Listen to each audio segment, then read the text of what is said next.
Hello guys, वापस से आप सभी का स्वागत है हमारे यूट्यूब चैनल में। वापस से हम लेकर के उपस्थित है आपके समक्ष बिहार बोर्ड से रिलेटेड एक अपडेट को लेकर। जैसा कि आप लोग को जानते हैं कि अभी चल रहा है एग्ज़ाम का सीज़न और अब होने वाला है 10th तथा 12th का बोर्ड एग्ज़ाम। तो उससे ही लेकर अपडेट आज के इस वाले वीडियो में हम देखने वाले हैं। इसमें हम देखने वाले हैं कि एक अपडेट आया है आपका कि आपका जो एग्ज़ाम होगा उस एग्ज़ाम सेंटर में आपको आधा घंटा पहले पहुंचना था। पहले वो आपके फ़ायदे के लिए था, परंतु अब ऐसा है कि आपको आधा घंटा पहले ही आपका एग्ज़ाम सेंटर का गेट बंद हो जाएगा। यानी कि आप नहीं पहुंचते हैं तो आपका एग्ज़ाम ख़त्म। तो बहुत सारे अपडेट हैं, तो वीडियो में लास्ट तक बने रहिएगा। यदि हमारे चैनल पर नए तो चैनल को सब्सक्राइब कर लीजिए, क्योंकि बिहार बोर्ड से रिलेटेड सभी अपडेट्स आपको हमारे चैनल पर सबसे पहले प्राप्त होता है। तथा हमारे चैनल पर जो भी अपडेट मिलता है वह 100% सही रहता है। तो प्लीज़ हमारे चैनल को सब्सक्राइब कर लीजिए और अपने दोस्तों को इस वीडियो को ज़्यादा से ज़्यादा शेयर करें ताकि उन्हें भी यह जानकारी प्राप्त हो सके। तो चलिए फटाफट से वीडियो को शुरू करते हैं। तो देखिए यहाँ पे आपका जो पहला अपडेट है क्या दिया गया है कि इंटर व मैट्रिक की परीक्षा में आधा घंटा पहले ही प्रवेश हो जाएगा बंद। यहाँ पे दिया गया है आपका ऑफिशियल कि आपका प्रवेश आपके एग्जाम सेंटर में आधा घंटा पहले ही प्रवेश बंद हो जाएगा। यानी कि आप आधा घंटा पहले नहीं पहुँचे तो आप फिर एग्ज़ाम आपका नहीं दे पाएगा। ठीक है, तो चलिए इस अपडेट को पहले हम विस्तार पूर्वक समझ लेते हैं। तो देखिए यहाँ पे दिया गया आपका अपडेट पूरा कि बिहार विद्यालय परीक्षा समिति की ओर से इंटर व मैट्रिक परीक्षा 2024 में परीक्षार्थियों का आधा घंटा पहले प्रवेश दिलाया जाएगा।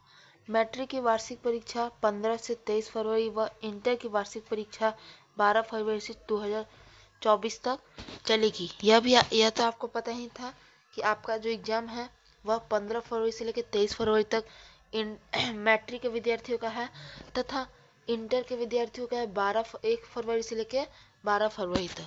ठीक है, फिर आगे क्या दिया गया है कि प्रथम पाली के परीक्षार्थियों को परीक्षा शुरू होने के 30 मिनट पहले सेंटर में प्रवेश कर लेना होगा।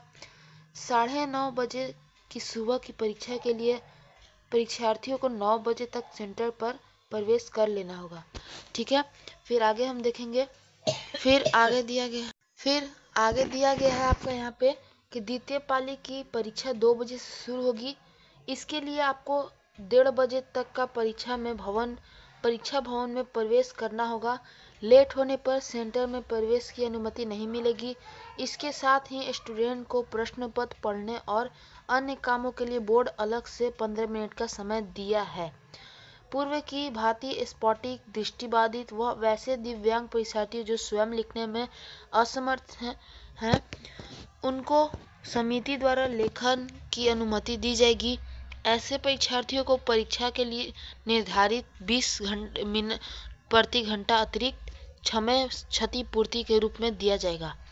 तो यहाँ तक यह बताया जा रहा है कि आपका यदि पहला पाली में एग्जाम है तो आपका एग्ज़ाम जो कितना बजे से एग्ज़ाम का समय है आपका, तो 9:30 बजे से है। तो आपको अपने एग्ज़ाम में 9 बजे तक पहुंच जाना है एग्जामिनेशन हॉल में। आप कोशिश करिएगा कि अपना एग्जामिनेशन हॉल में आप 8:45 वरना 8:30 तक पहुंच जाए, क्योंकि वहां पर आपको हॉल में जाने के बाद आपका क्लास भी चेक होता है।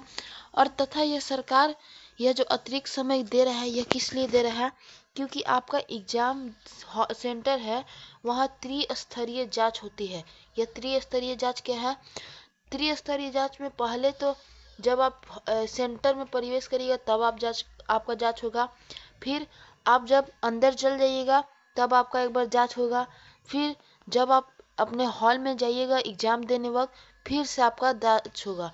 यानी कि आपका 3 स्तरीय जांच के बाद ही आपका एग्ज़ाम हो पाएगा। इसमें काफ़ी समय लगता है, क्योंकि एक बच्चे थोड़ा ना एक सेंटर पे आते हैं, काफ़ी बच्चे रहते हैं और उनको बैठाने में, क्लास ढूंढने में, इन सारे कामों में बहुत समय लगता है। इसलिए 30 मिनट पहले ही बुलाया गया है आपको अपने सेंटर में। ठीक है, यहाँ पे तो यही बताया जा रहा है आपका कि द्वितीय पाली का बच्चों का एग्जाम 2 बजे से शुरू होगा, 2 बजे से शुरू होगा, इसी परंतु उन्हें 1:30 बजे तक पहुंच जाना है। और प्रथम पाली का 9:30 बजे शुरू होगा, तो 9 बजे पहुंच जाना है, यानी आधा घंटा पहले आपको उपस्थित रहना है। ठीक है, यह बहुत ही महत्वपूर्ण है आपको। फिर आपका है यहाँ पे कि जो दृष्टिबाधित, भांति स्फटिक, दिव्यांग परीक्षार्थी हैं, उनको हर बार की तरह एक लेखन रखने की अनुमति दी जाती है। लेखन रखने की अनुमति का मतलब वैसे विद्यार्थी जो लिखने में असमर्थ हैं, वह किसी अन्य विद्यार्थियों का मदद लेते हैं इसमें अपना प्रश्न पत्र को लिखने में, तो उनको इसके लिए 20 मिनट एक्स्ट्रा मिलेगा प्रति घंटा के हिसाब से। मतलब आपका एग्जाम 3 घंटा का तो 20 वाली वित्तीय 60, 1 घंटा उनको अतिरिक्त मिला जाएगा एग्जाम पेपर लिखने के लिए, क्योंकि एक विद्यार्थी बोलेगा, एक विद्यार्थी लिखेगा, जिसमें वह असमर्थ है 2 विद्यार्थी रहेंगे इसीलिए। ठीक है, फिर यहाँ पर तो आपको समझ गया आपको क्या बताया जा रहा है। फिर उसके बाद क्या है दिया गया कि 18 से 20 जनवरी तक होगी प्रैक्टिकल की परीक्षा। यह बहुत ही अहम है, यह विद्यार्थी बहुत पूछे कि कब प्रैक्टिकल का एग्जाम होगा, तो आपका प्रैक्टिकल का एग्जाम है 18 से 20 जनवरी तक होगा। ठीक है, फिर आगे क्या है कि गृह विज्ञान, संस्कृत, नृत्य व ललित कला का दृष्टिबाधित परीक्षार्थियों के संगीत विषय व व्यावसायिक ऐच्छिक विषय, सुरक्षा, ब्यूटिशियन, रिटेल, मैगनीज्म, ऑटो टर्म, इलेक्ट्रॉनिक्स एवं हार्डवेयर एंड क्लेंस, टेलीकॉम एवं आईसी स्ट्रेन की प्रैक्टिकल परीक्षा 18 से 20 जनवरी तक होगी। प्रैक्टिकल परीक्षा के मार्क्स सभी विद्यालय से संबंधित जिला पदाधिकारी कार्यक्रम में 25 जनवरी तक रूप से भेज देना है। मतलब कि आपका जो प्रैक्टिकल का परीक्षा होगा उसका जो रिजल्ट है आपके स्कूल के प्रधानाचार्य 25 जनवरी तक आपका डीएम डीईओ ऑफिस में भेज दिया जाएगा आपके स्कूल द्वारा। ठीक है, तो आपका प्रैक्टिकल का परीक्षा आपको पता चल गया कब से होगा, तो आपका प्रैक्टिकल का परीक्षा होगा 18 से 20 जनवरी। ठीक है, तो यह था आपका पहला अपडेट। फिर हम चलते हैं, फिर आपका जो आगे अपडेट बताया जा रहा है कि एडमिट कार्ड में गड़बड़ी तो लाना होगा पहचान पत्र। मतलब यहाँ पे क्या बताया जा रहा है कि यदि आपका एडमिट कार्ड में किसी भी प्रकार का गड़बड़ी हुआ, कोई भी प्रकार का गड़बड़ी हुआ, तो आपको एक तरह का पहचान पत्र लाना होगा। क्या है पूरा अपडेट, चलिए हम पूरा पढ़ के आपको बताते हैं। तो वैसे परीक्षार्थी जिनके में प्रवेश पत्र में फोटो की त्रुटि हो गई है, उन्हें परीक्षा में बैठने का अनुमति दी गई है। यह बहुत ही अहम बात है कि यदि आपका फोटो में त्रुटि होगा तो आपको परीक्षा में बैठने की अनुमति दी जाएगी, क्योंकि बहुत सारा पिछली हर बार होता था कि कोई भी बच्चे का फोटो में थोड़ा सा भी त्रुटि होता था, मतलब दूसरा बच्चा का फोटो होता था, तो वह एग्जाम में नहीं बैठ पाता था। लेकिन इस बार वैसा कुछ नहीं है। जिन स्टूडेंट के एडमिट कार्ड के फोटो में अगर गड़बड़ी हो या किसी अन्य की तस्वीर छपी हो, तो छात्रों की पहचान पत्र के साथ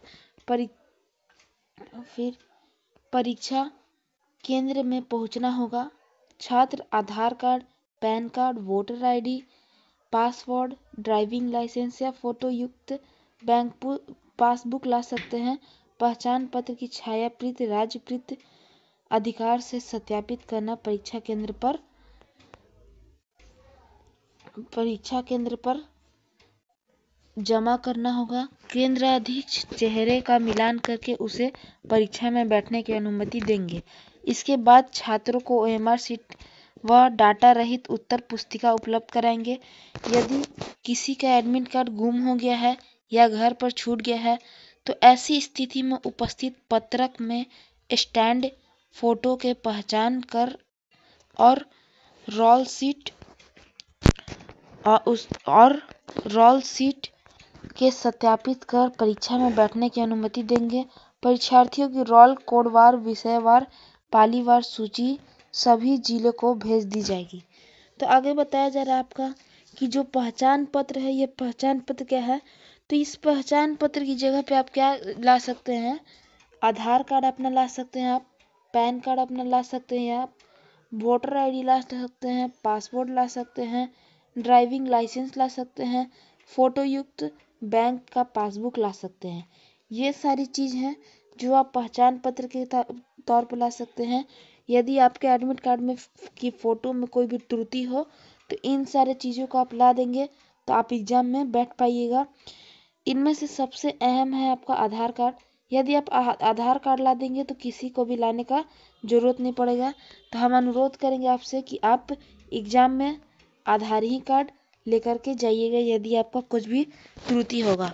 ठीक है, तो आज की इस वाली वीडियो में हमने बिहार बोर्ड के द्वारा जारी किया गया कई अपडेट देखा।